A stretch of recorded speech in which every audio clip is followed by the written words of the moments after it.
Alright, hello everybody, and welcome to Three-Fourths Home. I just downloaded this game about 2 days ago. Haven't played it yet. About to go through it. It should be a pretty short game, I think. It's what do you, those things like interactive story or novel or whatever. So it's all dialogue based for the most part anyway. Won't be much action going on as far as what I have to do with the controller. But mostly it's just a story. So let's see what the story is. I did read the description. I don't remember much about it. The main character, I think her name is Kelly, and it involves her driving home for like 20 miles. It's a 20-mile drive, and she talks to her brother or somebody, I think. But anyway, we'll see how it goes. Alright, this is Kelly talking, I think so. I've been out here for a while.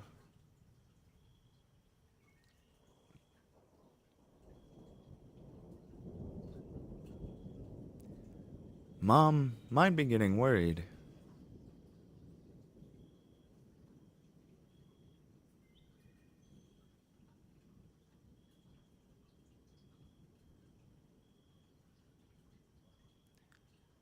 Sounds like a storm coming in.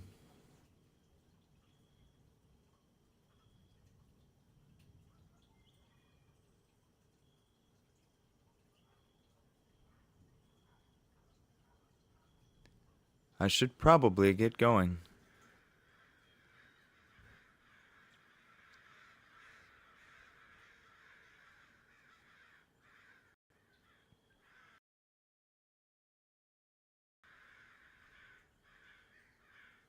Hmm. What's this?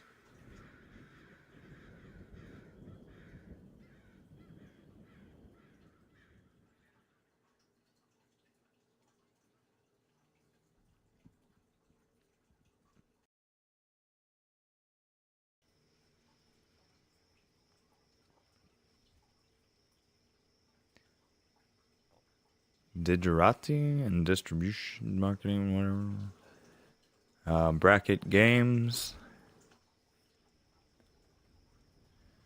Three-fourths home. Press something. Alright. Start a new one. Start from the top. Is what I just saw the top. Not sure, so we'll go with yep. Choose a story. The main game. And the wind will lift away our rot, or the epilogue, idling in the rubble. Well, let's do the main game. We will do the main game and the epilogue. I remember reading that the epilogue was added for this, or added later, but it was included with this. She found a guitar pick on the side of the road. Loading.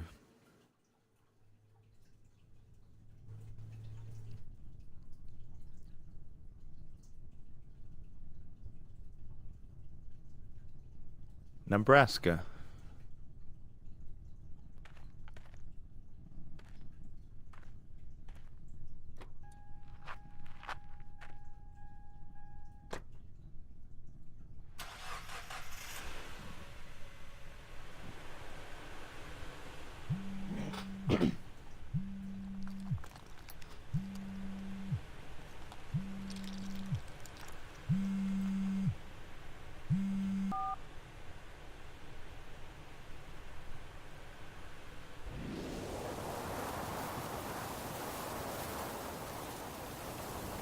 Hello?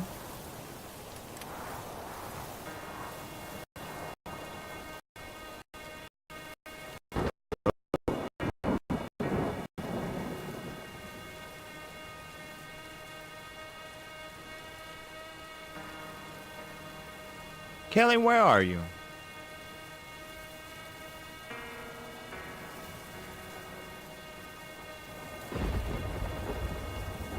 Oh, I can rewind.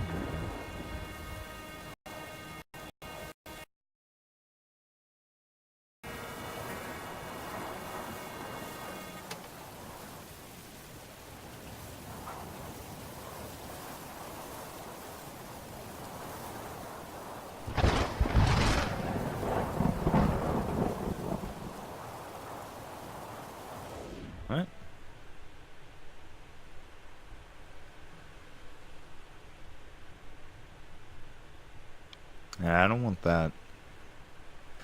Well, I don't have any other options here. Okay. Let's carry on.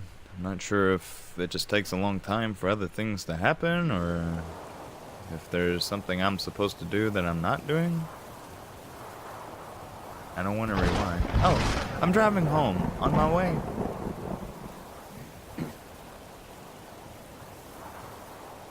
Oh, I get to pick. Oh. On my way home. From where? Where'd you go? I just took a drive. In this weather? Why?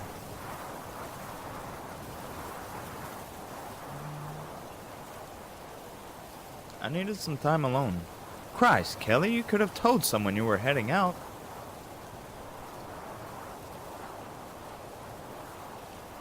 Sorry, I'll let you guys know next time. You better. I was worried sick for a minute there.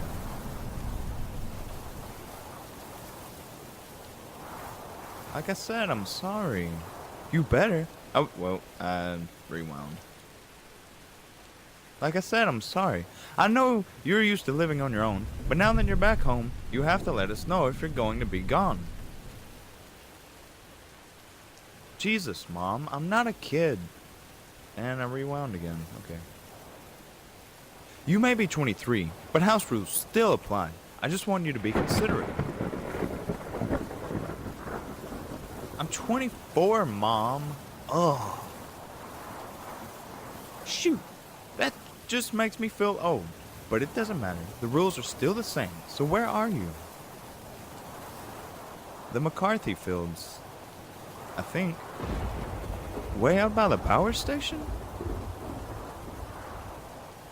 Yeah, I can see it from here. You're a good 20 miles out. You okay on gas?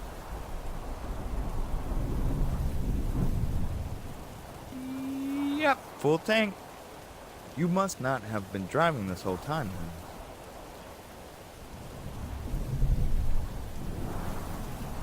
then. Not the whole time, no. Okay, mystery girl. Did your dad fill it up for you yesterday? Yeah. On the way to the liquor store, I suspect. Make sure you thank him. I did. What were you thinking driving in this weather anyway? It seemed fine when I left. How long ago did you leave? The clouds rolled in hours ago.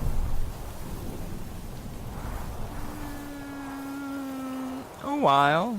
Kelly, it's like pulling teeth to get a straight answer from you sometimes.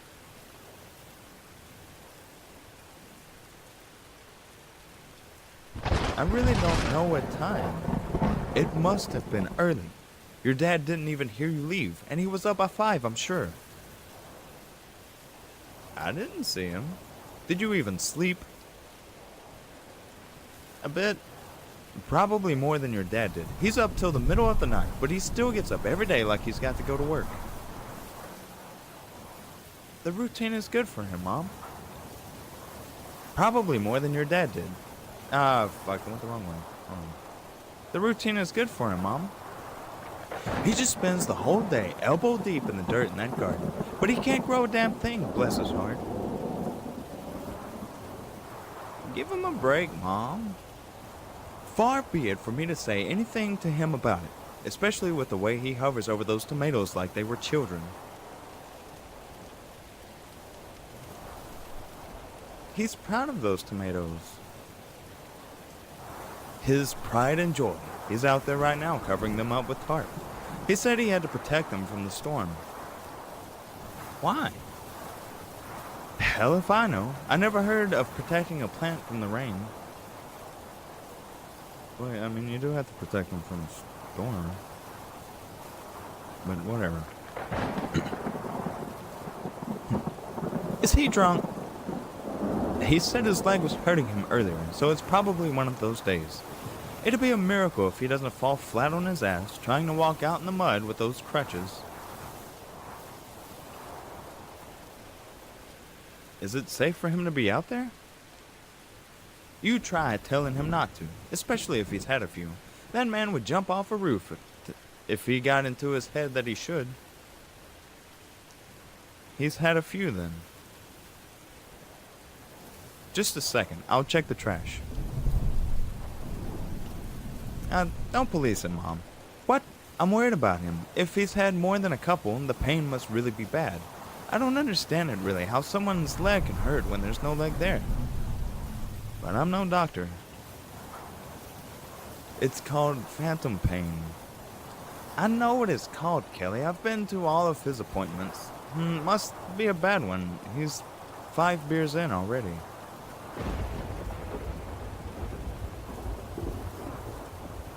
Is 5 normal?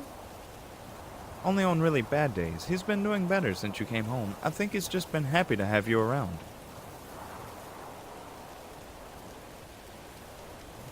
So what's different about today? It's probably the weather. We haven't had a storm like this all year, so I think it just hit him hard. Does he ever talk about it? What? The accident or the pain? The accident. No, we don't talk about it. One of his coworkers came by to visit last week, and your dad wouldn't even come downstairs to talk to him. He should talk to someone about it. His doctor told him he should see a therapist, that he might have PTSD. You can imagine how well that went over with your dad.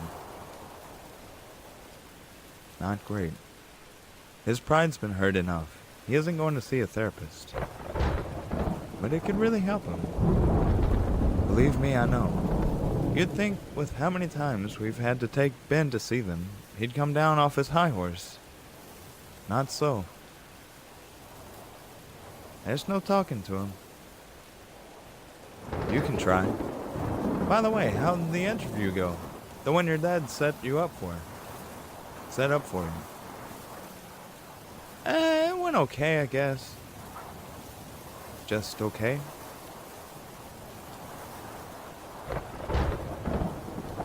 I don't want to think about it. What does that mean?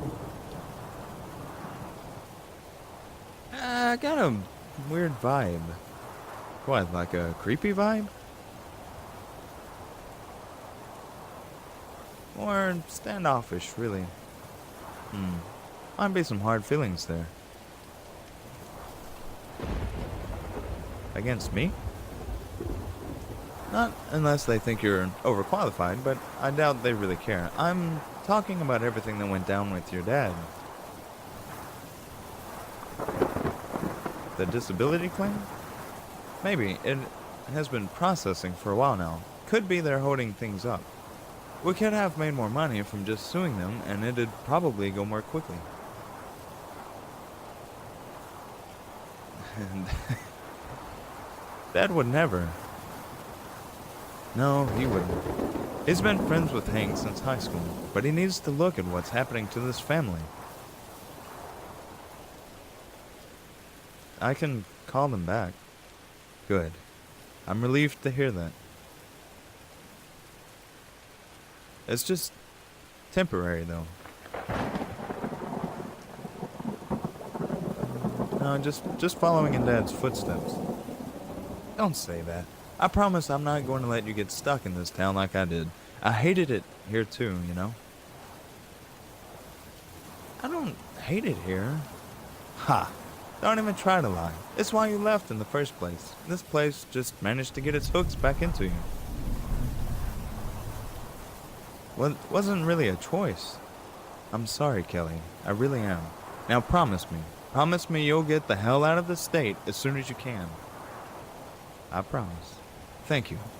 I'm going to hold you to that, you know. Now, where the hell did your father get to? I thought I heard him come in a minute ago. How would I know? Just a second. I'm going to look for him. Okay. David! Hello? David!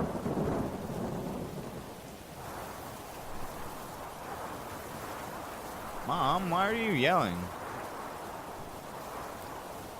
I'm looking for your dad. Have you seen him? He's upstairs. He was covered in mud. Are you mad at him? No, honey, I'm not mad at him. What's he doing up there? Are you mad because he got mud on the carpet? He what? Oh, Jesus, what was he thinking? You only say that when you're mad. He's taking a shower. Okay. You're right. I'm mad now, but not at you. Good. I didn't get mud on the floor. If I got mud on the floor, would you be mad at me? Well, that depends. Don't do it and we won't have to find out. I wasn't going to. What are you talking about? Or who are you talking to? Your sister. Do you want to talk to her? No, there's a tornado watch. I'm going to watch the news. Are you sure? Yes. Someone needs to watch the news, just in case. Where is Kelly? She should be somewhere with a basement. Is she somewhere with a basement? She's on her way home. Tell her she should drive fast, but not too fast. Getting in a car wreck would be bad too.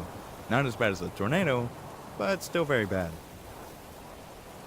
Why don't you tell her? I'm going to watch the news. Someone needs to watch the news. If you say so, Ben. Keep me updated. Did you catch all that? Yeah. Ben's still yelling at me to tell you to drive faster. I'm going as fast as I can. Don't get in a wreck now. I won't. Your dad tracked mud all the way up the stairs. Christ almighty, I'm not cleaning this up. He can do it himself. Good. Nope. Mm-hmm. Or So, how's Ben doing? Oh, you know, you know how he gets when it storms. He's been talking about how it wasn't in the forecast. When he hasn't been locked up in his room, I mean.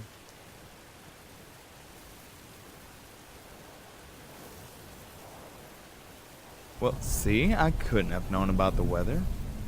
You could have come home a bit earlier. I was busy. Yeah, clearing your head, whatever that means. I needed it. I'm not saying you didn't.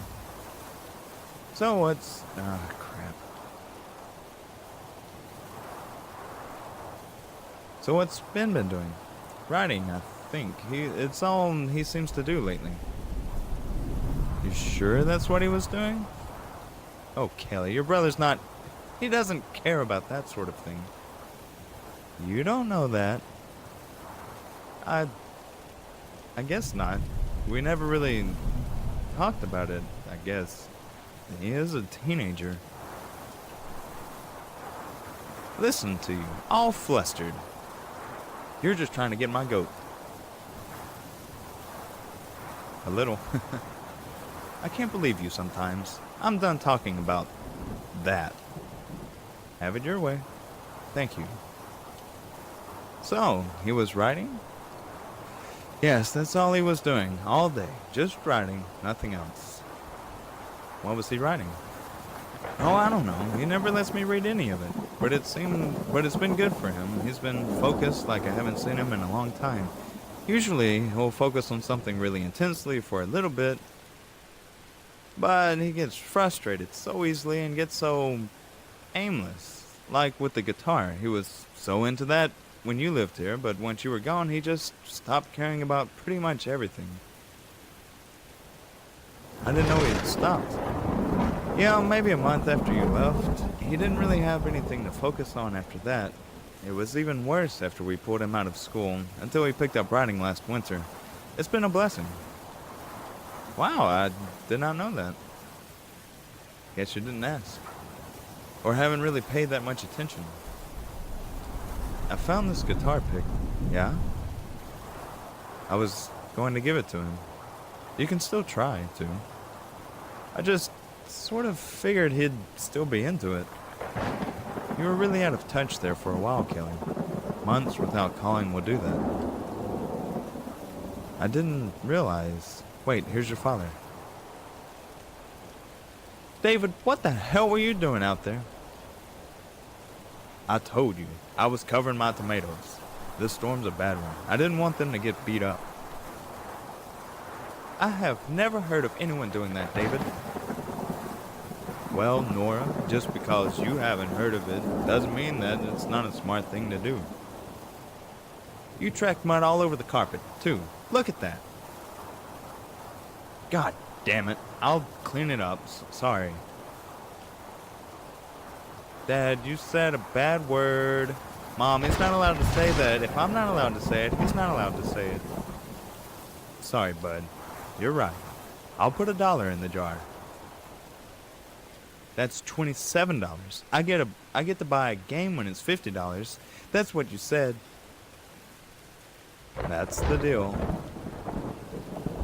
Sometimes I wonder if you do that on purpose. I'll never tell. Who's on the phone? It's your daughter. That's so? Where is the girl? Here, you talk to her. I'm done playing go-between. Don't you want me to clean this up? Just take the phone. Yes, darling. Oh, shut up. Miss Kelly. Hey, Dad. Where the hell are you? On my way home. Yeah? From where? Just around. Sounds thrilling. Oh, you have no idea. Is that sarcasm? From you of all people? Absolutely not. Sure, and I'm learning to tap dance. What were you doing out there? I went to the old barn. Sure, and I'm fuck. My parents' place? Yeah. How'd it look? I haven't been out there since the accident. Still standing. Won't be surprised if the storm knocks it down. Place was leaning half over last time I saw it. I can take you out there. Nah, I don't want to see it like that. Like what? All falling down. It's the last link I have to my parents, you know. I don't want to remember it like that. Not on the ground. That's deep for you. What can I say? The storm has me feeling real deep. Ah, shit, this damn leg.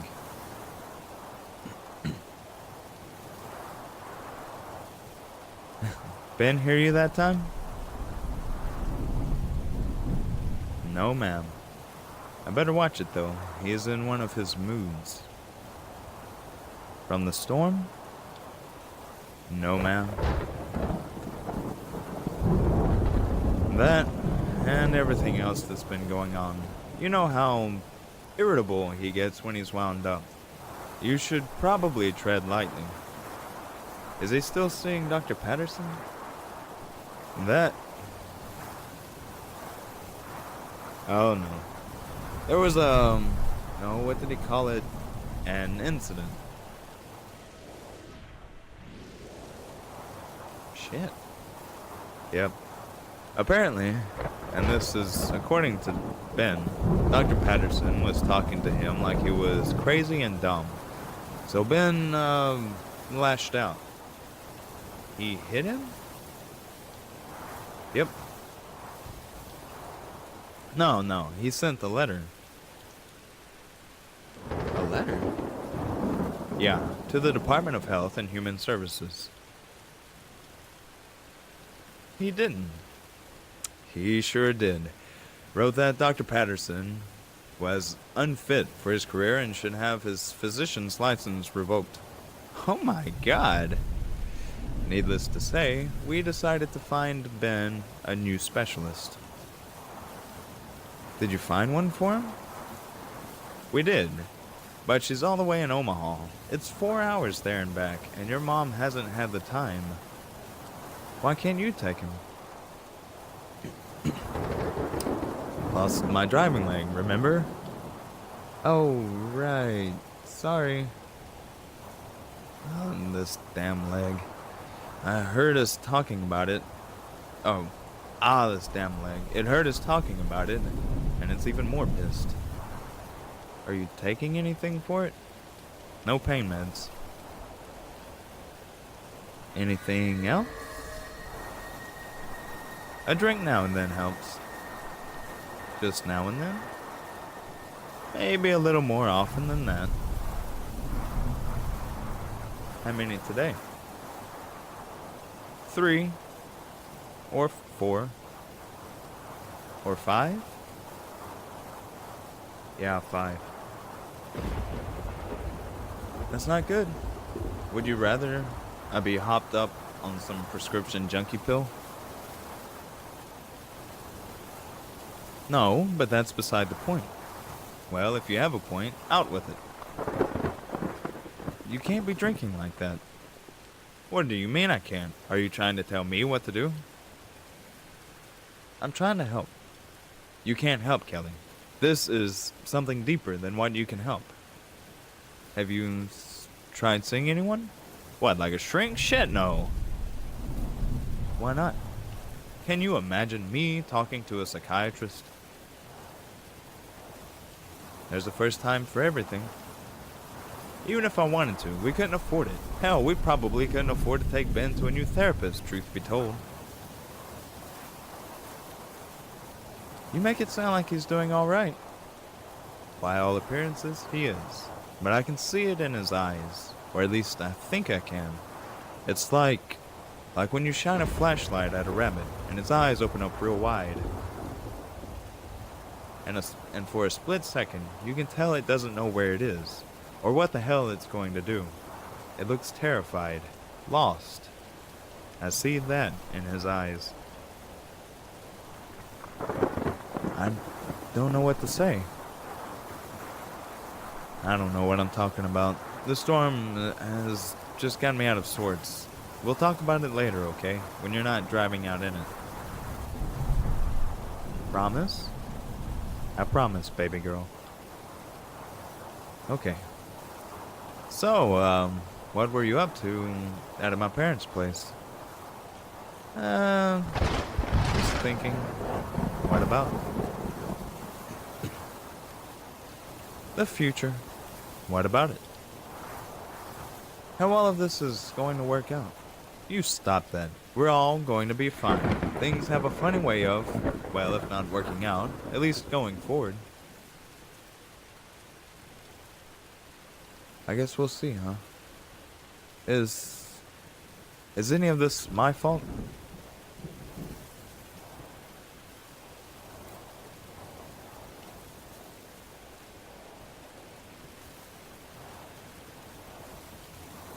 Oh, crap.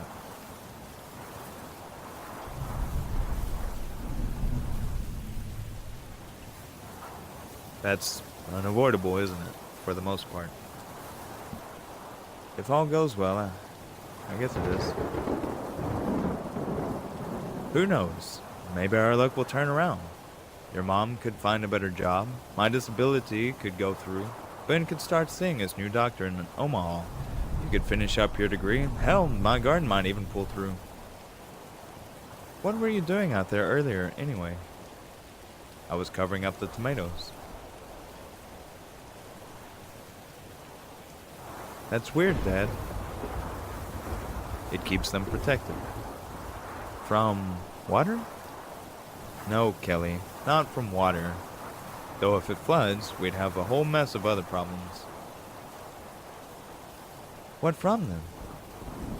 A storm like this, we could get some nasty wind and hail.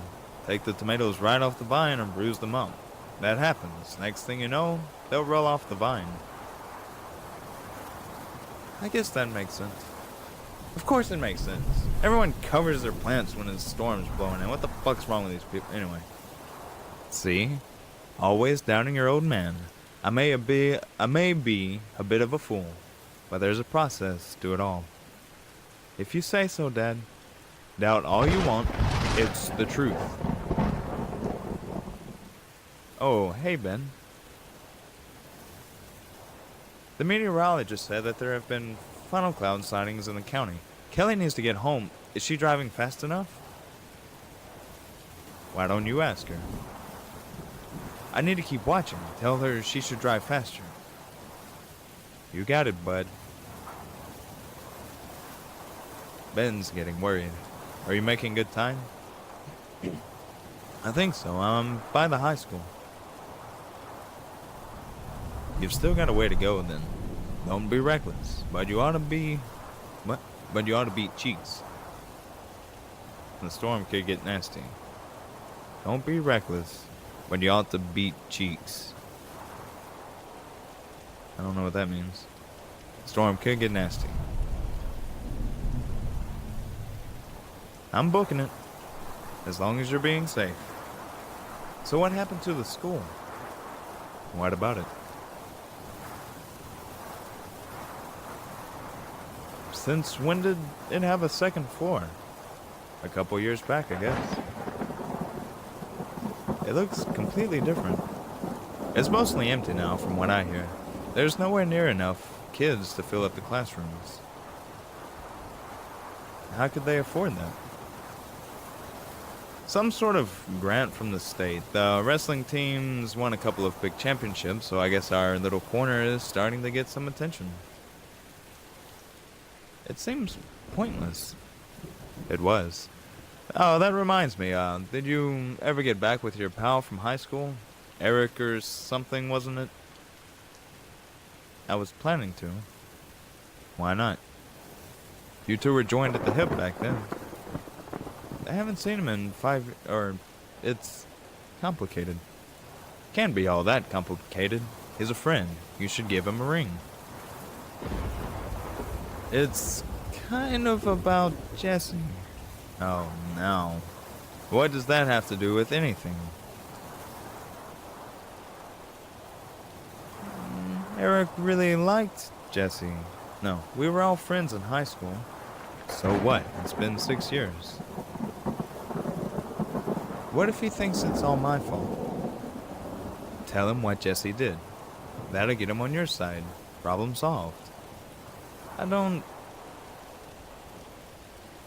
Never mind. You're right. That's what I like to hear. It's refreshing to hear those words. She said you were right, didn't she? She said you were right, didn't she? She did. And I am. Uh-huh. Oh, don't give me that look. What look? That one. That one right there. David, you're imagining things. Why are you fighting? We're not. I was just going into the living room to watch the news. Come on. Okay. They're showing funnel clouds a few miles. Kelly, you know the look I'm talking about, don't you? That glare. You do it too, you know. You are imagining things, Kelly. I don't know. See, I'm not crazy. About what we were talking about earlier. Here we go again. I didn't mean, are those the tornado sirens? I can hear them too. A tornado! They're showing it on the news. Okay, Ben, you know the drill. Downstairs. I want to watch it on the news. Benjamin, now! Most tornadoes only stay on the ground for a few minutes and travel less than 10 miles. This one is 12 miles away. Ben, now! Hey, I'm gonna let you go, okay?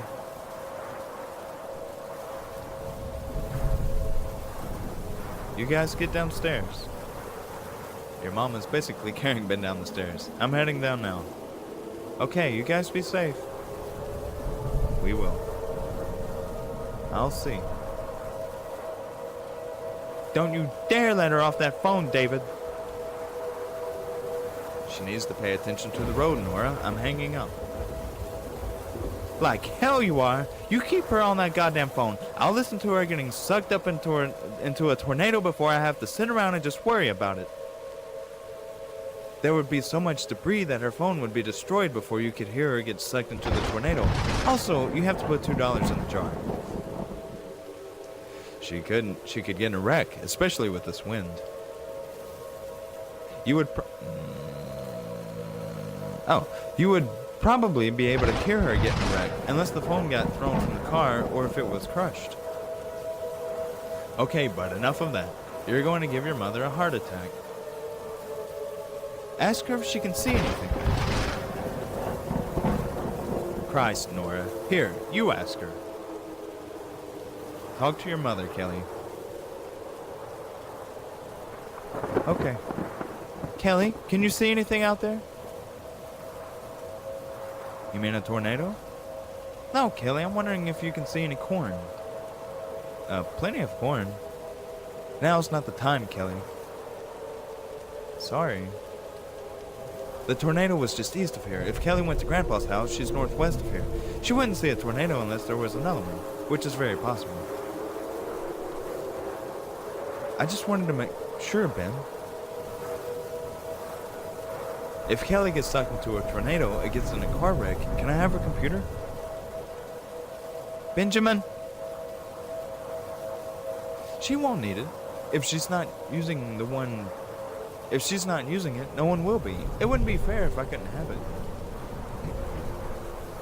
Okay, bud, I think that's fair. If Kelly gets sucked into a tornado, I'm sure she'd be okay with letting you have her computer. What about her room? Please, Ben, that's enough. I tell you what, we'll leave her room on the table. You never know, we could get some damage here, and her room might have a giant hole in the ceiling. If I were you, I'd wait and see on that investment. Alright, that's a good point. Your brother sometimes, God bless him. Let me talk to him. You sure about that? Why wouldn't I be? You can hear him, he's in one of his moods. Just let me talk to him. Okay, you asked for it. Ben, here, talk to your sister. I don't want to. You can ask her about that computer. Let me have the phone. Dad says I can have your computer if you crash or get sucked into a tornado. Hello to you too, Ben. He also said that I might be able to have your room, but I'm holding off to see if it's more damaged than mine after the storm before I commit. That's smart of you. I'm not dumb, so you shouldn't be surprised. Are you surprised? Not even a bit. You shouldn't be surprised.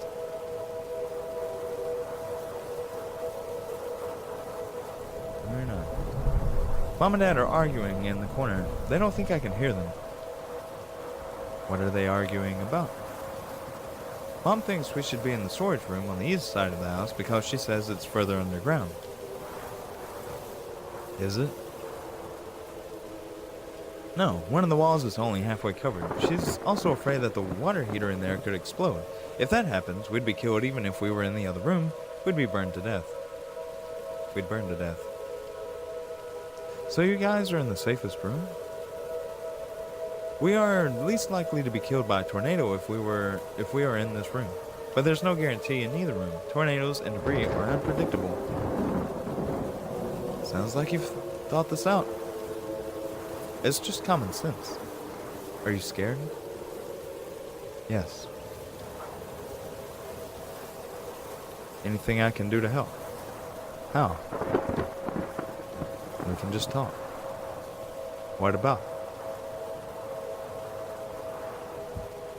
You've been writing a lot lately, haven't you? Yes. You want to read me one of your stories? Like how we used to tell stories to each other. All of my stories are upstairs. It would be dangerous to go upstairs during a tornado warning. No, I didn't think about that. I wrote one today. I could tell it to you.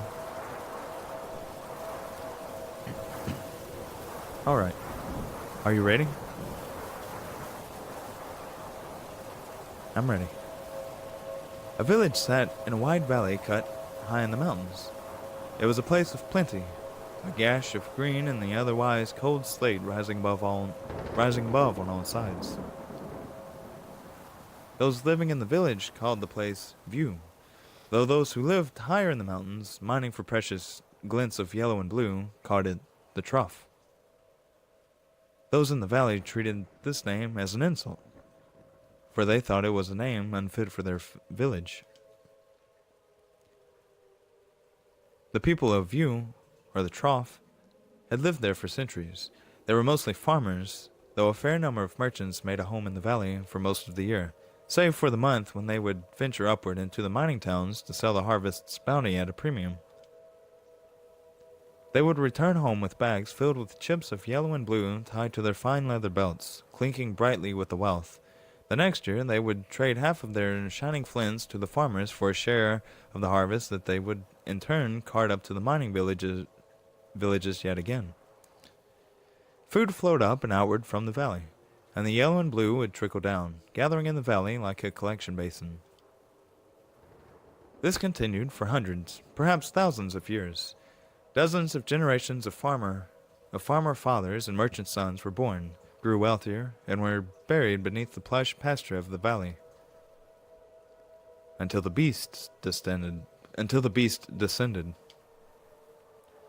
The mining folk in the higher reaches of the mountains had passed tales of the beast around for as long as the history stretched. At the highest peak of the northernmost mountain, they said, lived the beast. It watched in all directions through slit eyes, judging those below, biding its time until it would enact a righteous calamity. It was a nightmare of immense and terrible power, the miners would whisper. But it was also a patient creature.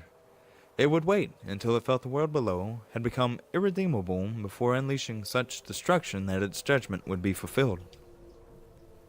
It was simply biding its time until an age of selfish sin before cascading down an era of sickness and madness, of fire and char and blood. And one day, after hundreds of generations of farmers and traders had lived and died in the valley, it appeared in view. The beast had risen in the trough. It appeared without warning, with neither sound nor fury. It was simply there. Curled atop 4 legs, steaming breath rising from a black maw, leathery wings folded in on its hulking shape, it towered over the center of the village, ominously silent. It did not move. It did not even seem to be living, save for the seeping steam billowing from its slime-slickened snout. The village's warriors were called to arms, the ceremonial horde echoing off the walls of the valley, aching toward a pregnant silence. After a moment stretched thin, they rushed toward the beast, their spears angled at its massive form. The rest of the village watched from the safety of embroidered drapery as the spears splintered against the beast's hide, the honed blades shattering like glass. The warriors fell to the earth, crying out while their arms, as splintered as their spears, hung lifeless by their sides. The beast did not stir. The village's warriors were buried the next morning, having perished during the night. Those who tended to their wounds would later claim their eyes turned black, as if their light had been leached from within. The people of View, or the Trough, gathered to discuss what was to be done. The beast slumbered, but for how long? Why did it sleep? And perhaps most worryingly of all, how had it arrived in their valley? Not a soul had seen its arrival. It was almost as if the thing had simply materialized in the center of the village, or, some proposed, it had emerged from the earth itself. But if that were the case, how had the soil, their valuable, rich, rare earth, the source of their plenty and their affluence, birthed such a terrible creature? The villagers wailed for their plight. "We have done nothing to deserve this," they cried. We should not have to carry this burden." Some were quick to suggest leaving. But where would they go? The villagers decided to stay in their village. The creature slept, and the creature breathed. With each breath, its skin rolled, animating the thorny black scales into a roiling obsidian briar. But it did not rouse. It did not move. It did not rain terror from the skies, nor did it consume children by the score. It slept. The people of Yu sent an envoy to appeal to the miners in the mountain for help. The mountain folk scoffed at the villager in her plush furs and gold adornments. "Whoa, why should we help you?" they asked. "The beast has come to enact a reckoning, but perhaps we can be convinced." The envoy returned to the village with the miners' demands. They would continue their trade, and perhaps one day the miners would come to their aid. The farmers continued to tend their land. The merchants made their yearly trek up the treacherous trails to collect what little chips of wealth the miners had collected in exchange for the farmers' yield. Year after year, however, they seemed to be a little less. A little less harvest. A little less yellow and blue passed around in the snowy alcoves carved from unforgiving rock. A little less green in the valley. A little less light. This continued for 20 years, until the day it began to rain. The people of Yu, or the Trough, watched the clouds roll in not from the south, whence the clouds usually arrived laden with water from a faraway sea, but from the north, where there was but ice and stone and mountain. The rain draped the valley in a dampness that did not relent, but instead crept into every corner. The mountains themselves seemed to sweat and pour water into the valley. The water carried with it a quiet rot. The first harvest after the rains began produced a meager crop, and what little could be gathered was black with mold before the merchants had a chance to trade for their yellow and blue. Their livestock fared no better. The animals began developing weeping sores that became infected and killed with a quick fever. That winter, the people of the Trough, or View, watched one another waste away as they began to starve. The envoy was sent back into the mountains to beg for help once again, but found the mines deserted. The people of Yu were truly on their own. The next harvest was worse. Every last crop had turned mealy and infested before midsummer. By the end of the season, the last of their livestock was dead. The people of the Trough watched one another descend into a state of hungry madness, devouring the rotting woods, sloughing from their homes in slimy heaps, and their fine leather belts that once held yellow and blue, now sprouting spores of black mold. The village and its residents were rotting away. A group of villagers approached the beast after the last of their livelihood had perished, slogging through the swamp of waist-high mud to make a plea to the beast. "We were sorry if we have offended you, mighty creature. We offer ourselves to you, in hopes that our sacrifice will satisfy your hunger." In unison, the villagers submerged themselves into the tarry mud, suffocating in the muck. The beast slept. As the rains from the north continued into their third year, the few remaining people in the Trough began to prophesy about the beast. It had come and brought with it great devastation, they could agree. It had brought the rains from the north, and it had brought a rot to the village that would not relent. Squatting in what little remained of their crumbling homes, they dreamt of a day that the beast would be satisfied by their penance, when it would wake and leave their valley and allow them to farm the land. They dreamt of the day that the miners would return, bringing with them their precious bits of wealth.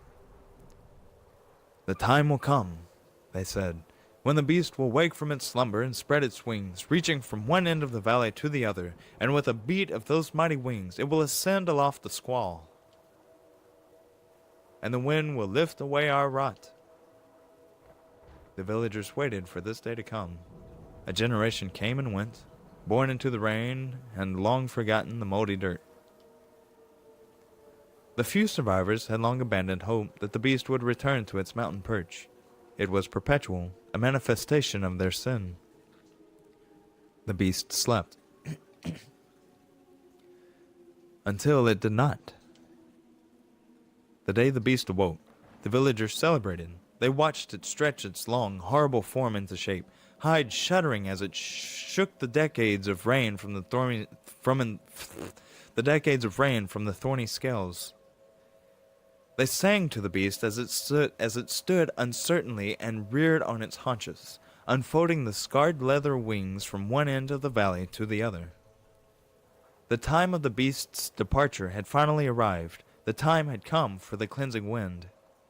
The beast beat its wings, emitting a tired and ugly groan as it lifted from the sodden earth.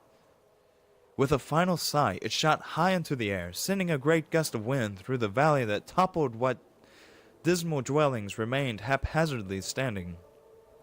The valley was wiped clean. The villagers were knocked from their feet by the rush of wind. As they struggled upright, they felt the sun on their skin for the first time. They rejoiced, their pale forms dancing in a pitiful display of frailty. They could return to the ways of their ancestors. They could know plenty.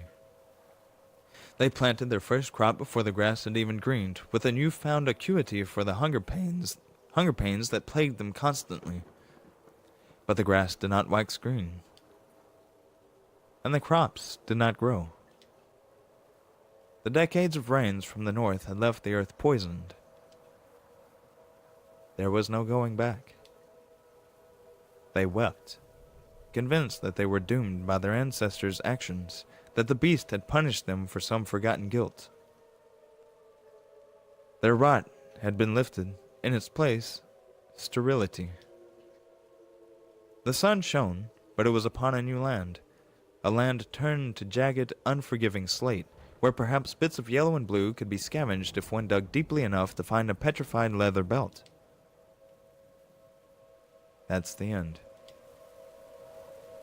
You remembered all that? I don't have it with me to read. I obviously remembered it. Did you like it? I did. I'll print you a copy. What were you doing at Grandpa's house today? Whoa, don't you want to talk about the story? No, if you liked it, that's all I wanted to know. I have a couple of questions. Like what? What inspired you to write them? I wanted to write it. Fair enough.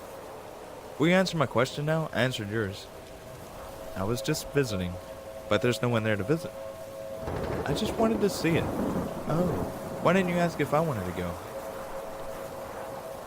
You were still asleep. You could have woken me up. Did you want to go? Not really. Did you find anything there? Something for you, actually. What is it? A guitar pick. Why would I want a guitar pick? It's cool. I don't think so. We can play together. I don't want to.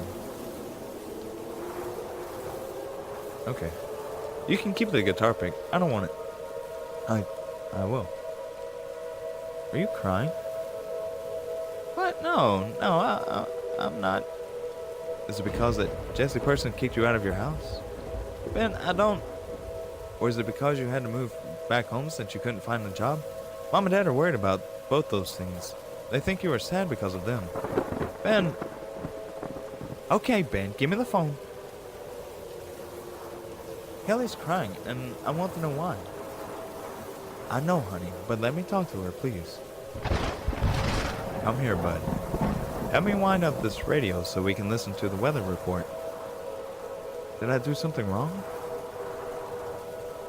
Did I do something wrong, Kelly? No, you're fine. Go help Dad. Okay. I'm sorry you're sad. Hey, Kelly. Are you okay?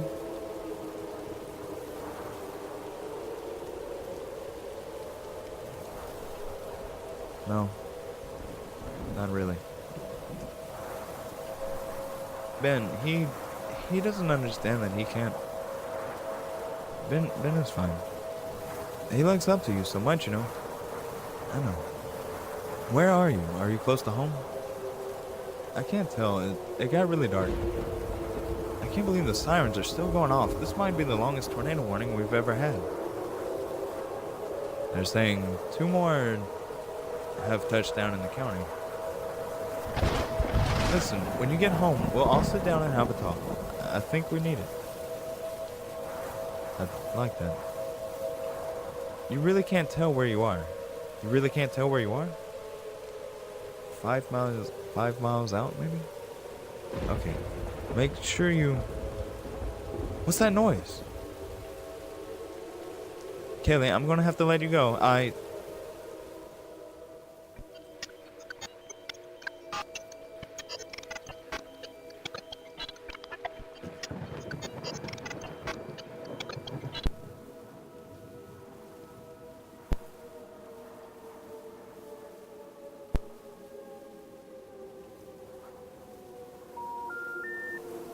Mom?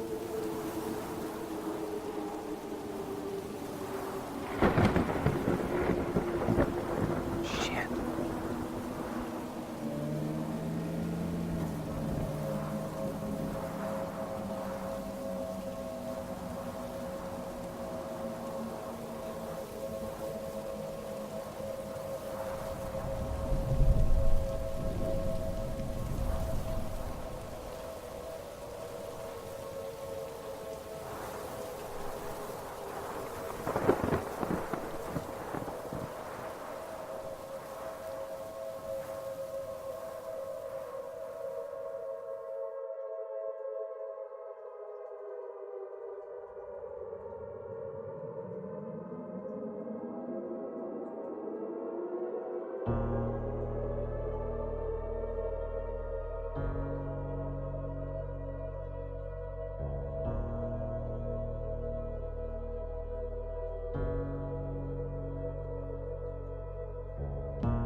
Alright, well...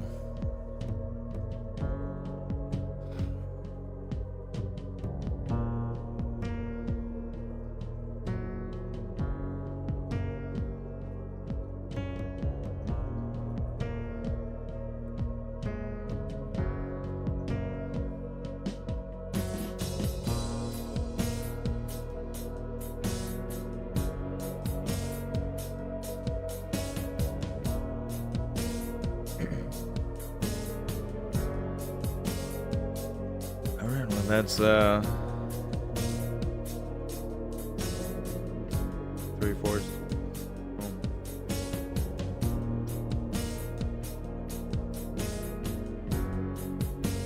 I'll do the epilogue later.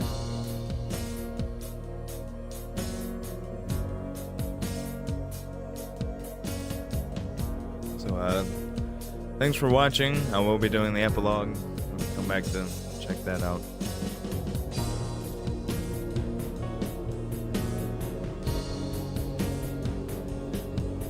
So until then, bye.